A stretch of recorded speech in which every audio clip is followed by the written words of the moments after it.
Oye, ¿sabes qué? Te quería comentar una duda bien particular que a mí me surgió, a ver si me la puedes aclarar.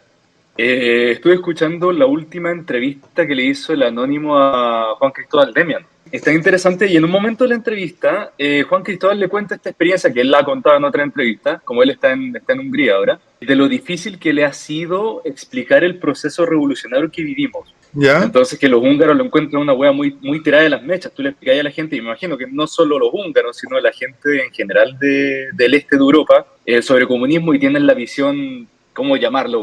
Como del comunismo clásico, soviético que les tocó vivir a ellos o a sus viejos, a sus abuelos. ¿Mm? Pero les explicáis esta wea que pasó acá de cerebrada esquizoide, del estallido fecal. Y Sí. Juan Cristóbal les cuenta que es muy difícil explicarlo porque no se lo imaginan y los húngaros tampoco lo logran asociar al comunismo que ellos entienden. Entonces, en un momento de la entrevista, él plantea estas cuestiones que es muy, como te dijera, es como un proceso muy americano lo que vivimos nosotros. Y a mí me Yo llama la no diría atención que en es qué sentido. americano. Lo que pasa es que es como para dónde va el mundo. Es el desenlace, digamos, es una culminación, un punto álgido de lo que ha sido una ideología permanente en la modernidad, que es la dicotomía individual-colectiva. La dicotomía individual-colectiva como que culmina, como que tiene su maduración total, final, en este tipo de revolución del siglo XXI. Al menos me parece a mí que es así, y que yo le puse un nombre, que no es comunismo, tampoco es liberalismo. Y los comunistas dicen, no, estas son cosas liberales. Y los liberales dicen, no, estas son cosas comunistas. Y los nazis dicen, estas son cosas liberales. Y todo el mundo ve lo que pasa y le dice que son comunistas y que son liberales. Yo le puse el comunismo neoliberal. Y lo voy a ir explicando. Estoy escribiendo ahora un panfleto de unas 40 páginas que va a publicar en Amazon, yo creo que en febrero. Probablemente un poco más de 40 páginas, está quedando un poco largo el primer capítulo sobre la actualización de las definiciones cualitativas de las clases sociales. Comunismo neoliberal, que para allá vamos. Vamos para el comunismo neoliberal que está armado ya y que estas revoluciones son funcionales a ese trayecto, a esa transición de la sociedad neoliberal a una sociedad que no es comunista en el sentido clásico, pero que sí es comunista en un sentido distinto. El comunismo neoliberal, un comunismo distinto del comunismo que al comunismo que conocemos, que es un comunismo que está alimentado por las empresas, por las subjetividades, es un comunismo de renta básica universal, de arriendo, un comunismo de arriendo, no es un comunismo del Estado, es un comunismo donde nadie tiene cosas, donde la propiedad privada ha sido abolida en el 99,9% de la población.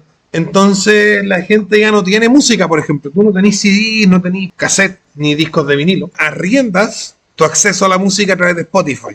Entonces, sí, con esta cuestión que repiten algunos de la Agenda 2030, de no vaya a tener nada y vaya a ser feliz, claro. Claro, bueno, tú no tenés música, no tenés nada de música. Tú no eres propietario de música, pero puedes escuchar toda la música que Spotify te permite escuchar. Eso significa que si alguna canción que te gusta a ti, Spotify establece que su mensaje no es el que quieren enviar o no es el estilo de música que ellos quieren que las personas escuchen, la pueden sacar. Entonces se asemeja a una dictadura comunista en el sentido que la gente no tiene propiedad privada, y se asemeja al sistema neoliberal en el sentido que hay unos pocos empresarios que te controlan hasta el tuétano. Y esa es la idea del comunismo neoliberal. ¿De qué se alimenta el comunismo neoliberal? ¿Qué es lo que le permite su existencia? La molecularidad del deseo. ¿Por qué? Porque el sistema comunista neoliberal necesita que las personas tengan intereses contrapuestos y diversos, que no existan los chilenos, los argentinos, los peruanos y los bolivianos, sino que lo que existan sean los veganos, los trans y los metaleros.